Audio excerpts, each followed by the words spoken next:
Today I'm talking to Eric Peterson and Jeff Cates. They're with Twitalizer, which is a new Twitter analytics tool. How are you guys doing? Good, thanks. Good. So, Eric, can you explain to me what Twitalizer is all about? Sure. Twitalizer was a response. I've worked for 11 years now in the digital measurement and web analytics industry.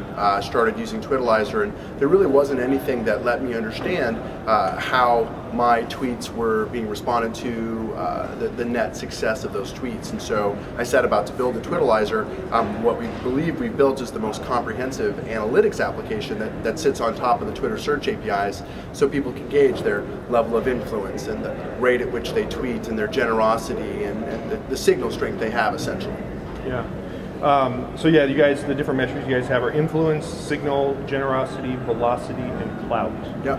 And what I like about your service is you kind of go beyond the numbers to tell people, you know, your numbers are low or they're high or whatever, and they've been, you know, what's the trend that you guys have seen with those stats, and how can they improve those stats? Yeah.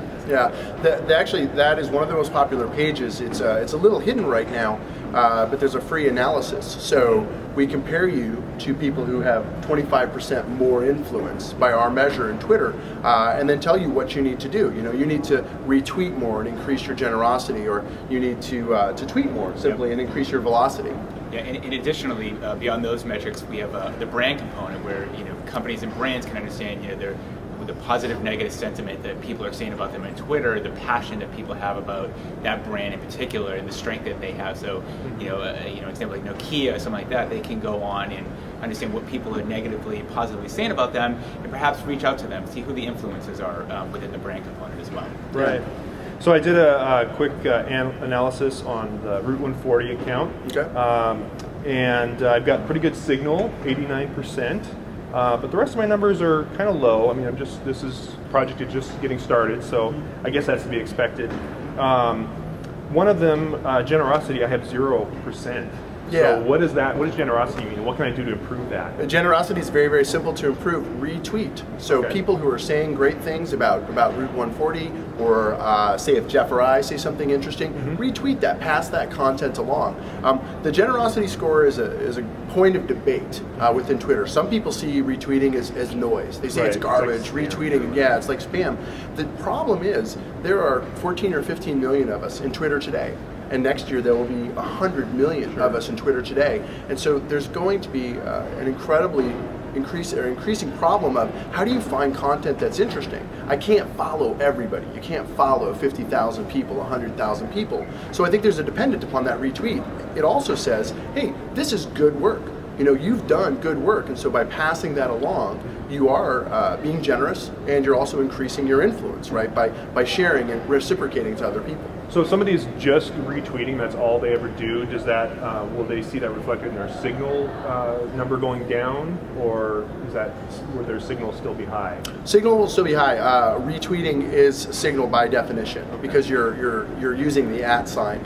Signal is @ and hyperlinks and hashtags. So we talk about, we heard Web Visions, and someone adds, during one of the sessions, talking about someone on Twitter that's actually presented, and they use the hashtag, what is it, WVO7? WVO9. So WVO9, yeah, we're in 09 already. Yeah. And so that increases their generosity as well. So it's more than just retweeting; it's a combination of those, the URLs, links, and the retweets. Yeah. One thing people do, people for whatever crazy reason have tried to game the influence score, and they go out and they do a lot of retweeting to game that influence score, and it actually doesn't really do that much. Retweeting is weighted in influence, and it's surprisingly down-weighted.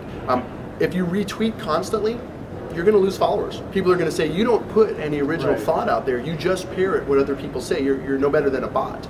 You have to find that balance, right? There's a balance of scores, and some people, Reg Sandler, Zaibatsu, Guy Kawasaki, Robert Scoble, Jeremiah, and Forrester, people have found a really good relationship with their audience that is partially conveying information and partially sharing of themselves personally, and their influence scores and their other scores absolutely reflect that.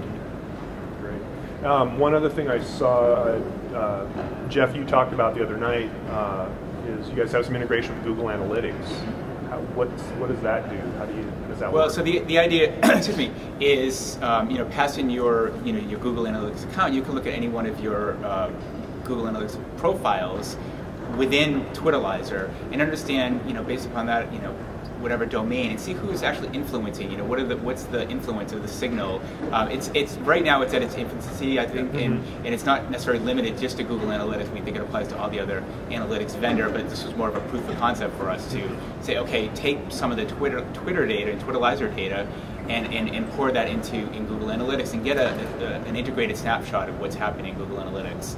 Eventually, how the idea is eventually to see how loyal they are as a visitor. Are they coming back? Are they potentially doing something? Are they converting to a loyal visitor? Or are they actually doing something in the process? Right. Yeah. Or are they bringing other people in as well? Yeah, another piece of that is the referrers.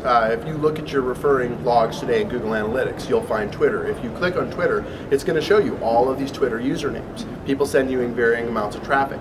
The problem is the site operator doesn't know who those people are. There's no other information, just somebody sent a lot of traffic. The integration lets you look in and say, okay, well, this person has this level of Twitterlizer influence. They're this generous. They have this many followers. And it starts to put context around that traffic. The alternative is to have to click on each one of those names, go and look at every one of those people, read through all of their tweets, see what they're about, and then decide whether or not you should have a relationship with them. So as Jeff says, Google Analytics is a proof of concept. We hope to do an integration with Omniture, with Core Metrics, with WebTrends, with Nedstat in Europe, and to put these two very naturally, very complementary data sets together. That's the goal. Yeah. So Twitterlizer is it's a free product. You guys have like a premium or pro level as well. That's in beta, or it's in the works. It's in the works. Yeah. Okay. Yeah. We're figuring that out right now as we speak. But yeah, there will be some sort of subscription model, that gives you more robust data sets, longer data, ability to do some other functionality like alerting and thresholding. But we're still in the planning and product development phase of that. Yeah. Well, Jeff, Eric, thank you very much for talking to us. Absolutely. Thank you. Good luck with the road trip. Thank you. Right.